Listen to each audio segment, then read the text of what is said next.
thought about food all the time. Food has always been a problem for me, and still today it is. I don't know. At one point in my life, my knees, my joints were so bad at work, I was actually pushing a chair around to help me to walk.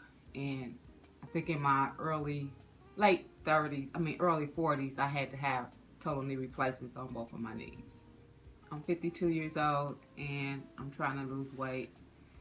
I've tried several weight loss programs in the past, such as Weight Watchers, Jenny Craig, Slim for Life.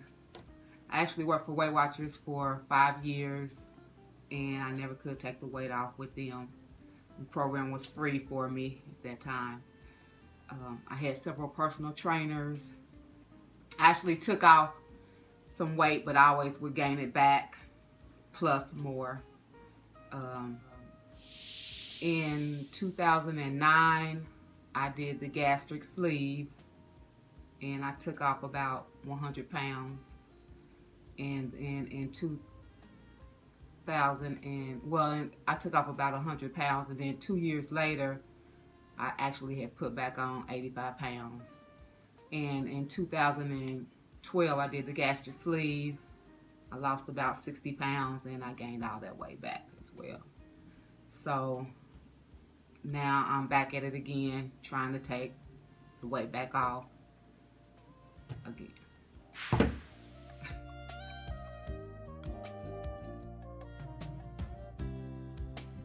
Okay, I can remember one summer I was outside playing with my sister Tracy and 2 other brothers in the neighborhood.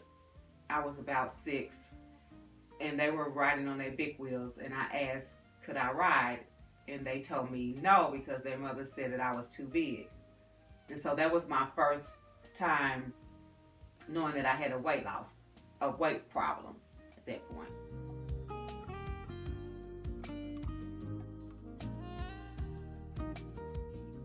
When I did the lap band and the gastric sleeve, I thought that I was ready to do those programs. But a lot of people think that when you're I think that if your mind is not set and ready for them, that you're not going to take the weight off, because it's just a tool. But it is. It's me being weak, because if I'm working out with someone else, or training with someone, or even going to the gym with someone else, if they stop, doesn't mean that I have to stop. I could continue to go. I will start off strong, but then I'll get tired, because I don't know what makes me get depressed or what gets me down, or I'll go into a depression.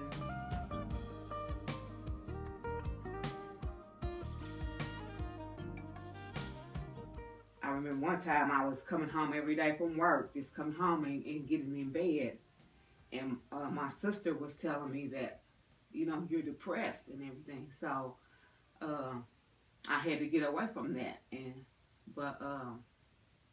so I started getting up, exercising more, and going to the gym and walking. And me and Jocelyn worked together, so I would tell her. She would tell me about her weight loss journey, and she would tell me she'd be frustrated every day, frustrated about her trainer.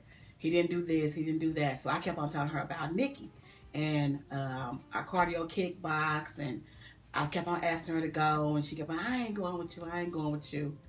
And so then one day she asked me to come and tie up her shoes.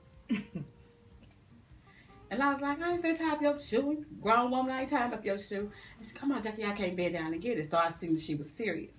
So I went ahead and I tied up her shoe. And then I was talking to her about what we do at Nicki's cardio kickbox classes. So I started coming in doing the exercises for her in the back. And I was teaching her how to do the chair exercise. And she would come back and ask me, well, what did y'all do this day? Or what did y'all do that day? And I would start showing her the exercise. So I seen that she was getting interested, but I couldn't get her to come. So when she said, well, what's that girl's name? And I said, NickiFit, Nicki Jones. And she said, I did not she don't even, that name don't even sound like she could help me.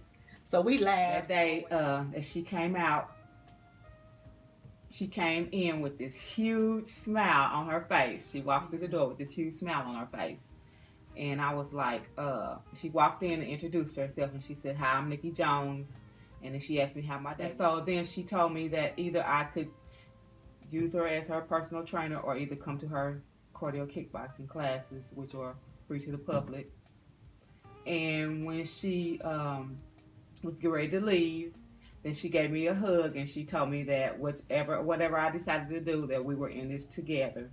And so that's when I decided to pick her as my trainer, because I thought that she was a sincere person. Jocelyn has done a 360 turnaround. She fixes our lunches, our breakfast. She keeps me on track now. She argues. She's a bully. She argues with me all the time. But she comes over and checks my trash now to see if I got chips or something in there. So she's really, it's a lifestyle change for her. It's just not I want to lose weight. She's trying to do everything differently, and she's helping me to change Nicki. It's all about me and Nicki and this, and me and Nicki that. So now it's a rivalry where we're trying to fight for Nicki's attention. I'm not fighting for Nicki's attention because I have it. So meeting Jocelyn, I recall our consultation one afternoon, me coming over to meet with Jocelyn, just sitting down. The consultation was to entail us talking about her fitness journey up until the point of prior to me, and things that she's tried before. Also talking about her goals, what she wanted to accomplish. Telling her a little bit about myself and my plight in helping people to lose weight or just make a better life for themselves. So we talked about that. I have to say, one thing that I noticed right off with Jocelyn was that losing weight or changing her life, fitness-wise, health-wise, was just that. It was her life. It was visible in every corner of the house that I could see. When I initially walked in, weight benches, dumbbells, every size you can think of, kettlebells lining the kitchen window, exercise DVD collection out of this world. And I hadn't even got to the basement yet. You know, it was just that any tool that you could think of to help you along your fitness walk was here, was in this home. And it immediately sent this thing to my mind. I'm like, wow. And so I immediately thought, what's stopping her? Because a lot of people would say, oh, I don't have the right equipment, or I don't have all the tools I need, or I don't have a trainer, or she had so many of these tangible things. And so I knew right off and immediately that it was something different with this particular walk. And I was going to really have to put my trainer hat on and help Jocelyn.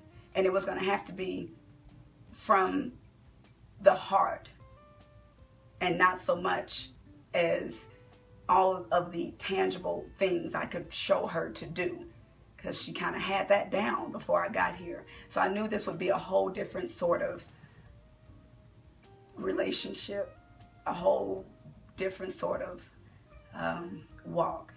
But I was hoping that she would allow me to take this walk with her, because I felt like the two of us could get it done. So that's kind of my initial take of our meeting, and how all the thoughts that went through my head as we sat and talked. She immediately took me as a very warm person, and she has a beautiful smile. And one thing I love about Jocelyn over our time of working together is the fight that she has, how she pushes through no matter what, and how hungry she is for change. And the fact that she doesn't quit. That is one of the most amazing characteristics of Jocelyn is that she doesn't quit. Prior to me coming into her life, she hadn't quit. If it didn't work, she tried something else. If that didn't work, she tried something else, but she did not quit. And we know it's true that when you don't quit, you'll eventually get to wherever you're trying to go if you just don't stop. So I'm very hopeful that Jocelyn is going to make her goal. Everything she wants in life is going to happen because she won't quit. Don't be jealous. That's my NickiFit.